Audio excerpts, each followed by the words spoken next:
दिल्ली सरकार को supreme court से लगी फटकार। कारण था पॉल्यूशन को लेकर तमाम नियम अपनाने चाहिए थे दिवाली पर, मगर वो नियम जो है नहीं अपनाए गए, जिसका खामियाजा दिल्ली की जनता को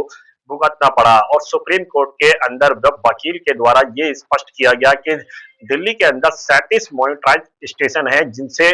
पॉल्यूशन का डाटा जो है इकट्ठा किया जाता है, और उनमें से दिवाली पर सिर्फ 9 ही चल रहे थे। यानी कि सीधे सीधे कहे तो बड़ी लापरवाही दिल्ली सरकार के द्वारा और प्रदूषण नियंत्रण बोर्ड के द्वारा की गई है। उस लापरवाही का नुकसान दिल्ली की जनता को भुगतना पड़ा, और यहां तक कि अब सुप्रीम कोर्ट के अंदर वो डाटा पेश नहीं किया जा सकता, क्योंकि जब मॉनिटराइजेशन चालू ही नहीं थे तो फिर उनका डाटा कैसे सुप्रीम कोर्ट के अंदर दिल्ली सरकार पेश करेगी। मगर अब इसके लिए दिल्ली सरकार को सुप्रीम कोर्ट की तरफ से फटकार लग चुकी है कि दिल्ली के अंदर पॉल्यूशन के मद्देनजर रखते हुए तमाम जो नियम अपनाने चाहिए थे उसमें लापरवाही की गई है, और जिसका खामियाजा दिल्ली की जनता को भुगतना पड़ा दिवाली के ठीक अगले दिन से लेकर। मगर अब सुप्रीम कोर्ट ये स्पष्ट करना चाहती है कि ये मॉनिटराइज स्टेशन क्यों बंद थे और इसके लिए जिम्मेदारी किसकी है, और दिल्ली सरकार से और प्रदूषण नियंत्रण बोर्ड से जवाब तलब किया गया है कि वो डाटा और उसके बंद होने का, यानी कि जो मॉनिटराइजेशन थे वो उनके बंद होने का डाटा जो है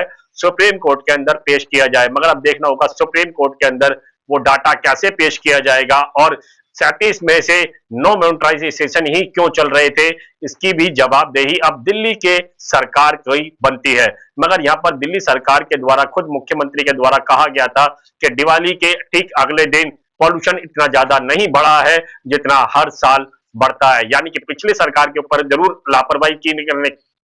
करने के आरोप लगाए गए, मगर अब कहीं ना कहीं दिल्ली सरकार पर ही सवाल खड़े होते नजर आ रहे हैं। अब सुप्रीम कोर्ट के अंदर कैसा जवाब दिया जाएगा दिल्ली सरकार के द्वारा, ये जरूर देखना होगा।